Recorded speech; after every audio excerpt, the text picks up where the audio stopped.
Rose Martin, and today I'd like to talk with you about dying, the process of dying, and the spiritual activity that goes on when we die. Now, I had a wonderful experience just recently with my mother passing. I was able to be with her in her last week of life, and this opened my eyes to how we get from here to there.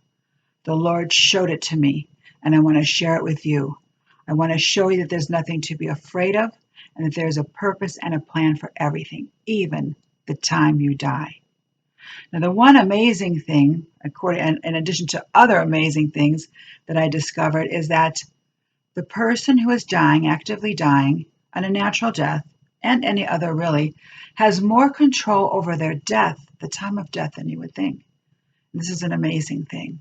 There's a process that goes on, an interchange between the spiritual and still the living. A time to get accustomed to where you're going, and a time to make amends from your life on earth. So I'd like to share with you what happened on my mother's death, and hopefully you'll be blessed, and you will have courage and hope and joy, and make it a special time for you and your loved ones, whichever one goes first. But know that it's all in God's hand, and it is a plan for your life. So my mother, she was 94, a trooper from Germany, very tough. And she had, in her last few years, had been having a few issues with strokes or falling or things like that. And she'd always overcome. So this last time when she had a pneumonia, an aspiration or something from choking eating, these things that happen when you're older, I went to visit her in Ohio, 15-hour drive from here, and blessed her, prayed for her, anointed her, and somehow believed I'd see her again. She's going to live forever. So we left to drive back home after we visited her and spent time with her. And then about 2 weeks later, we realized she wasn't going to get better this time.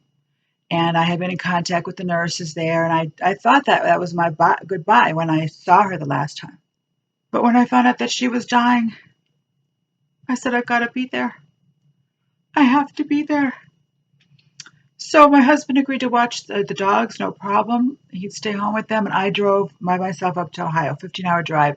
Left in the middle of the day and had to drive, and was praying to God to stay awake the whole time, doing everything I could. So, but I packed with me on my journey, as a minister and a Christian and a priest and king of God.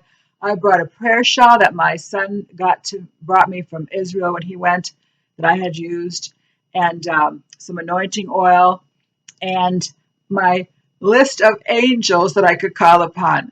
Because before that, I was so concerned about my mother, and I was so far away. It's like, God, I know your spirit is there. I know you are there, but who's going to comfort her? She doesn't know. She doesn't recognize. She doesn't know what's going on.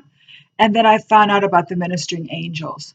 So I would pray all the time for the ministering angels to comfort her. And then I got this list and wanted to know about death angels, how the death process works, but didn't really know much about it. So I got there, and the nurse said to me on that day that I left, she says, if you want to see your mother, where she's still going to be able to communicate somewhat, you better come now. So that's why I left so quickly. So I got there, and my mother was still, her eyes are open, and my sister was there, and she recognized my sister because my sister, they lived together and they knew each other very closely, but she didn't really know who I was. So I kind of stepped back, and sometimes I'd show my face with my sister, like, you recognize me, together with her, but she didn't really know who I was almost the whole time there, except for a few times where I could tell. We made eye contact and she knew who I was, but generally she didn't know who I was. But that day we had her in her nice hospice room. It was a beautiful place with a porch outside with sliding doors. And my sister would face the bed so she could look outside and look at the birds and look at the trees and look at all that stuff. And she enjoyed that. And we had some time where she recognized, her grandson and had a beautiful picture with that. And, it was just kind of, a silly kind of, I recognize you. She just wasn't herself, but she was there. So I left in the evening, I was there all day, left in the evening, went back to the hotel, and about 3 or 4 in the morning, my sister texted, she says, you better come now, Mom is totally different now. And I wanted to say the day before when I came and I was in the room alone with her, well, even when I came, when my sister was there, I anointed her with oil. I prayed over her. I sang. I worshiped. I prayed to God. I put that uh, Spirit of the Lord in that room so that my mother could have a cleansing, a clean room, clean spiritual room. So, but anyhow, the next day my sister said, something's different. You better come now and see. So my mother was very different. Her face was different. She looked very serious. She hardly opened her eyes anymore. I think that day she still did a little bit, but she was just a different person. And I believe that's when the act of dying was beginning. What do I say to my mother? What do I do? I mean, this is where your faith comes in. Now, what do you believe about death? You're talking to this dying person who's probably scared themselves. You're kind of scared. You don't know what you're doing. What am I going to tell my mother? What do I tell her now at this time? So I remember the show I did in Branson, the presentation, Exploring Life in Heaven, where because of my father's death, I wondered, what happened to him? Where did he go? What's happening? And through that, I learned about heaven. I learned about Jesus. My whole life was dedicated to God after my dad's death, so that was very substantial. So I did a show about 18, 19 years after his death about heaven. What happens when you go to heaven, who you see there, what do you do, and all that stuff. So it's like, this is what I should tell. It's like, first of all, is that really true? I mean, I believed it at the time, but man, this is like the rubber hitting the road. Like, is it really true for her? And I believed it was. And especially after there was a nurse, they had a booklet there. And there was a book that a nurse wrote, Learning How to Let Go, Mary Willie. And she wrote in this thing about a life review. A life review.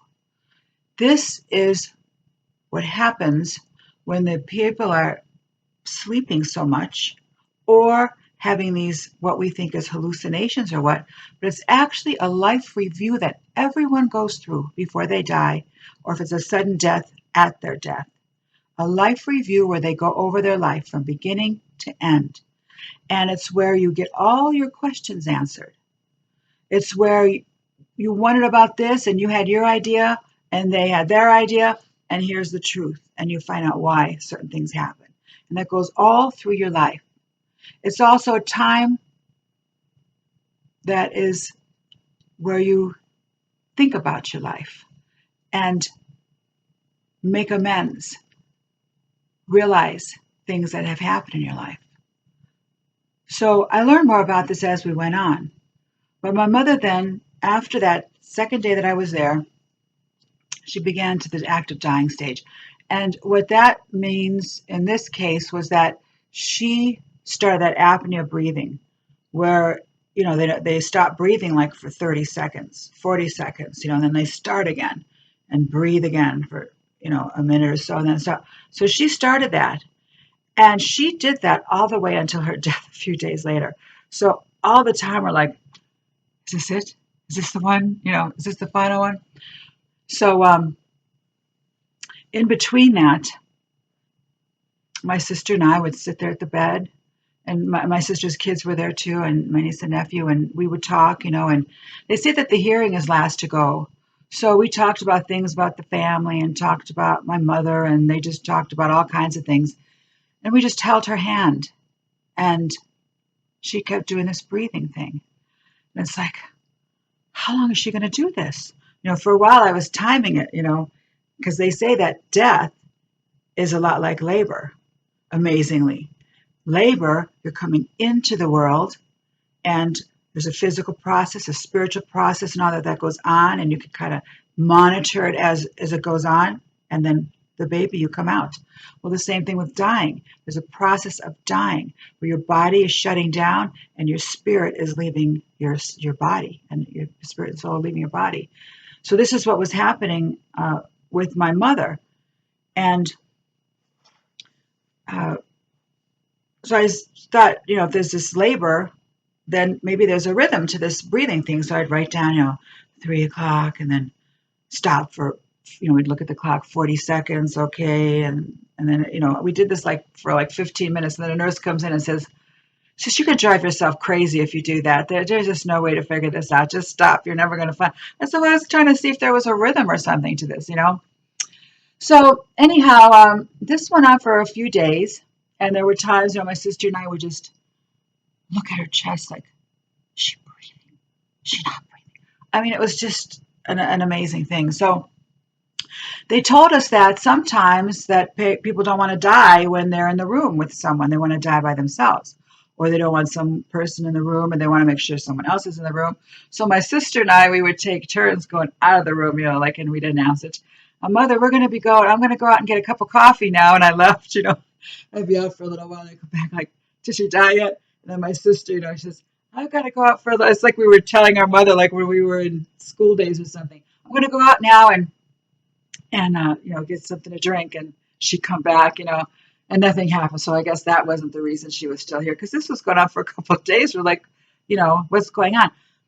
But the amazing thing was, it was like she was laying there like a corpse. Her body was stiff and she was practically dead. But there was a reason that she was holding on, and we didn't know what was that reason. So after a couple of days, I think this was, Thursday, the doctor came in and he examined her, and we said, well, what do you think? What do you think is going on? He says, I will say about 2 to 3 days, 2 to 3 days. So we're like, okay. So the next day, this was Friday or so, the nurses said, you know, maybe your mother just, it's too hard for her to leave, that she doesn't want to leave you guys. And maybe, you know, or she wants to be alone. So maybe you need to leave for a while. Because my sister was staying there overnight. I was staying outside on the couch. I mean, we're like overly devoted. My sister and I just tending to my mother, helping her turn and massaging her. My sister would massage her face. And my mother looked like she really loves that, you know, because I don't think she could, you know, she couldn't touch herself anymore. So we did things like that, but we want to be there for her, you know. So the nurse said, you know, she's just breathing so hard when she breathes. We don't want her to have a stroke. So maybe you two should leave for a while. So like, okay, we'll leave. So my sister left, and then I went back to the hotel, and an hour later, it's like, well, how long do you think we should stay away? And they're like, and my sister's like, well, I don't know. So I said, well, we should probably stay like 4 or 5 hours just to make sure this isn't the problem. So we did. We stayed away, you know, and then we got back, and she's still there, still with the same breathing thing, just wait, you know, just like it wasn't time yet. So in the meantime, you know, they say, and I said in my heaven presentation, that there are ministering angels on the other side, and there are loved ones, and there is Yeshua, Jesus, and whoever you need and whoever is there to be there to comfort you is there, helping you with this process of going, of making the transfer. You're leaving your body. The people who die, the hardest part about dying is knowing that they're going to die. That's the biggest shock. And then this life review. Now, she was, you know, 94, so she had a long life, so maybe she had a big, long life review to do. And I'll tell you a little bit more about this life review in a moment. But so it's a whole process. So I started praying to Azrael, an angel that is the death angel, actually. But he's the one to help separate the person who is. Azrael is the one who helps, one of the angels that helps the person separate from the body and get acclimated to heaven, and also help the loved ones to detach. So I started praying, Lord, please, you know, send Azrael. Azrael, help us to detach the way we're supposed to detach. And so I prayed that, you know, I started doing with the angels. But all through this time, the love was growing. The love, but you could just feel it. And even though my mother didn't recognize me, I would just sit there and hold her hand. And we held hands. And towards the end, I think, you know, little touches or what, or maybe they were flicks, but I just felt we were so close. So it was a very meaningful time for us all. But, you know, they said that, you know, there's just something keeping her. And so it came to the conclusion that maybe it was my sister and her. My sister was, my mother was her whole life, because, you know, not, you know, just figuratively, because they lived together for 20 plus years, I guess, because my mom was a widow and my sister was divorced, and they lived there with the kids, and they all were together all the time, helping each other.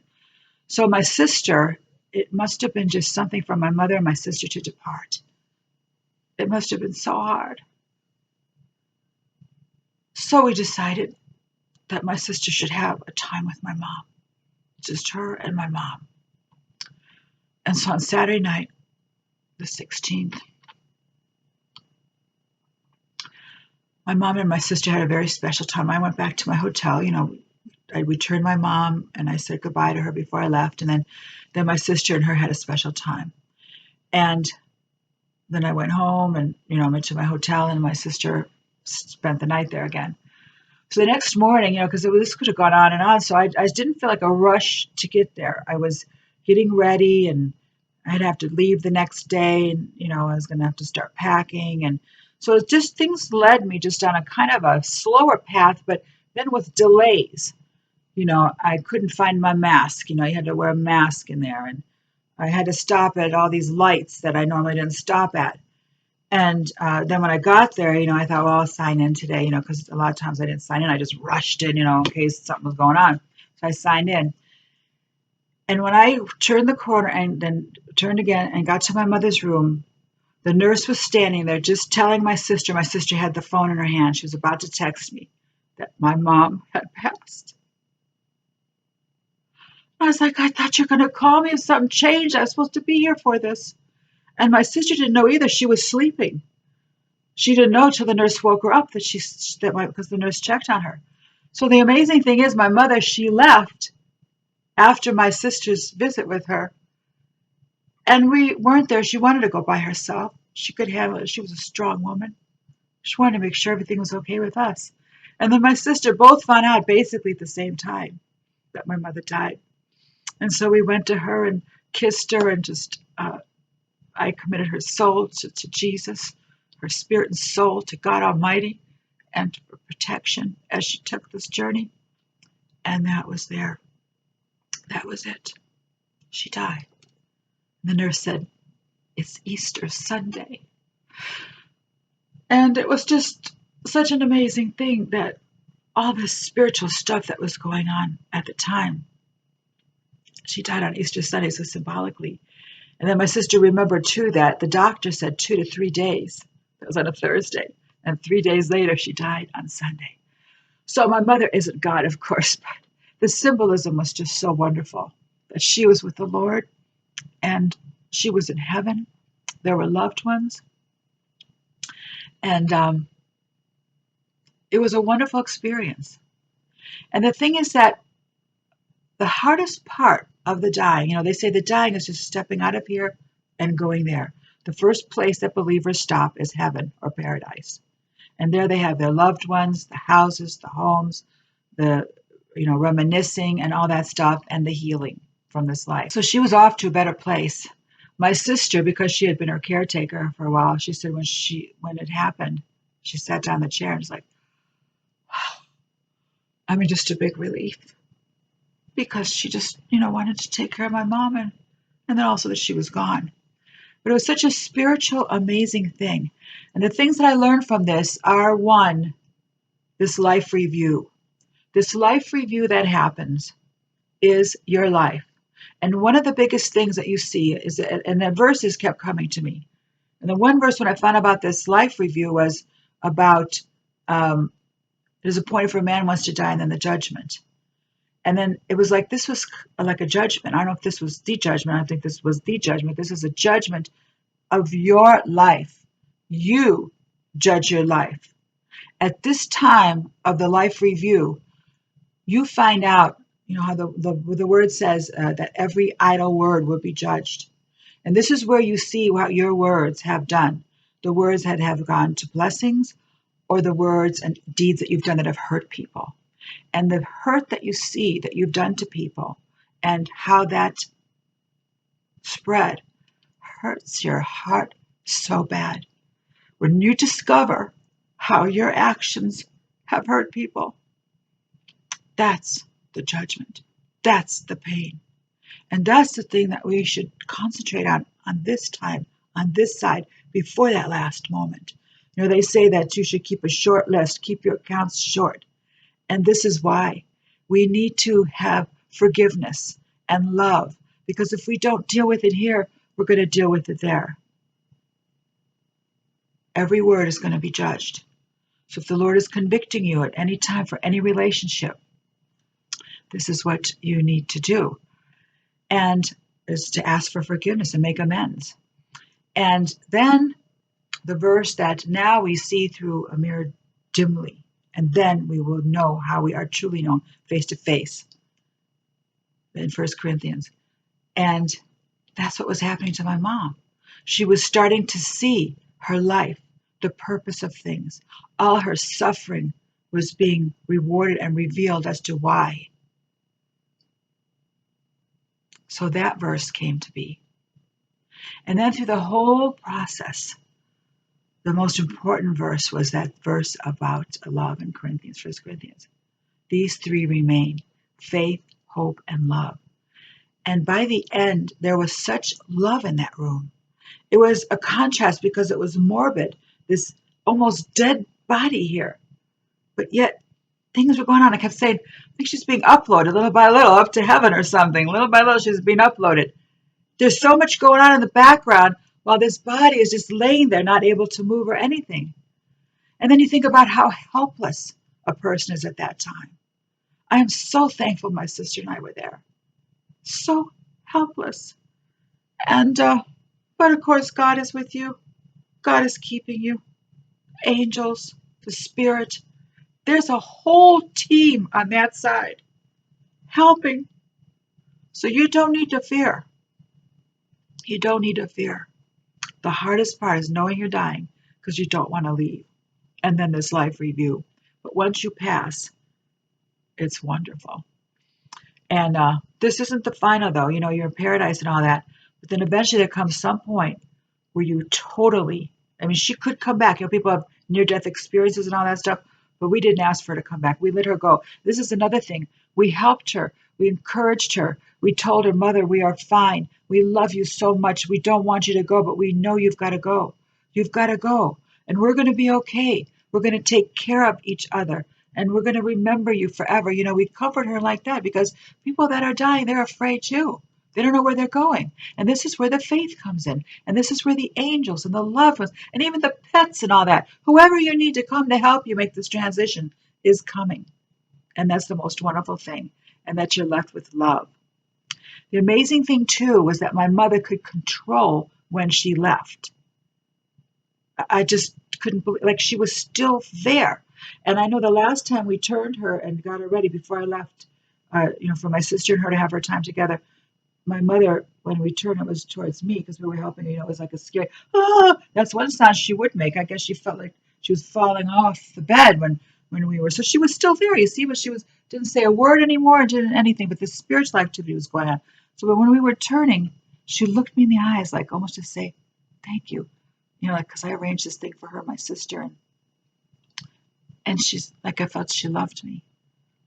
But I didn't have much other except all this spiritual. I just knew it through various little things. And the things she said before she died. But anyhow, so it was a wonderful experience, life-changing. And then I also learned that we all agreed to come into this world together with God, the councils up there, elders. We agree on what we're going to do and come into this earth and accomplish. And make an agreement to come. And then when that time is over and we've done it, then we're leaving. So we have to remember that we are here for a purpose, and we're going to be here as long as that purpose, and then we go. Because there's other things. As My Life in Heaven thing talks about, there's places to learn, there's libraries, there's other planets and galaxies and all that stuff for us in our spiritual realm to be able to travel to. So there's so much going on over there. So anyhow, I just want to encourage you that when your loved ones go, it's very, very sad. But you have to know that they are well taken care of and they have fulfilled their time on this earth. And now it's time for us to go on. When I prayed afterwards, not right away, but I prayed for my mother, of course, and the family, but I also prayed for my inheritance to come, my spiritual inheritance. And I encourage you all, yourselves, we have inheritances that are not just money, but they are gifts and talents, abilities that we can ask for to be given to us. And this is one thing that I encourage everybody to do and finish out that part. So that is the dying story. When we come in, we take our first breath, and then through labored breaths and life reviews and transferring in the spirit to be prepared to leave the body, we leave the body, and our final breath is out, and we're done here. And that is the process of life and a natural death that I was able to experience. My father made me realize that there's something after this, that I got to change my life, because I was doing a lot of things I shouldn't at that time. My life was changed because of my dad's sudden death. I learned about Jesus, gave my life to him, studied the Word for all these years, did that heaven presentation. So my head's been in the clouds for a long time. And then 18 years after that, now my mom died. So I feel I've got a full picture. And I'm constantly learning. Now I'm studying about what's going on in heaven and all that stuff. So there's never an end to the frontier of God. But I just want to encourage you. Death is not a surprise to God. Even the people that die suddenly, they have their life review in heaven. In that first paradise stage, they'll be going through it too. And so the only thing with that, it's not natural. So the people that are left behind have a harder time. When it's gradual and somebody's old and all that, you kind of understand. But when they're young and sudden and all that, it's a shock. But it's the same thing. Some even say you plan how you're going to die. So, and even if you don't, God knows when that is. So it's not a surprise either way that it happens. So I pray that encourages you, that you are blessed, and that you live this life right now to your utmost, because that's what will make the dying process on this side easier. The dying process of your life review, when you look at everything you've done, people that you've impacted for good and for evil, that will be revealed to you. You want your account short, and our God is always ready to forgive. Forgiveness, forgiving yourself, asking God forgiveness, and forgiving others is a very big component. And then love. Forgiveness and love, the two biggest things that I will take out of this. And then, of course, God is always there with us. So I pray that you've been blessed by this. If you'll check my website, I've got some prayers on there, some scriptures to comfort the people that are dying and to build faith in yourself of what's going on. And before people leave in these kind of hospice situations, if they don't know God, if they don't know his love when they get there, atheists, anyone like that, by the time they leave, they know him. God is there. He's with your loved ones now. And I feel to say also for forgiveness. If you've never had a chance to forgive someone that has already passed, you can still forgive them. Forgiveness is something that in your intent and in your heart, you can do anytime. And take that off of your slate and theirs, that you have a clean heart with that person. You can always forgive. So anyhow, well, God bless you. Check my website for resources to help your time with your loved one. We need to die with dignity. This turned into a medical situation where if the medicines don't work, there's nothing else to do. Well, there's a whole spiritual side. And I encourage you to live that side now so that when you get to that time, you'll have, my mother, they said it was one of the most peaceful times. She just lay there. I think it was just my sister. She and my sister had to say goodbye and realize everything's going to be okay. So a few things happen besides that, but I'll share that some other time. But I thank you for listening, and I pray that you've been blessed.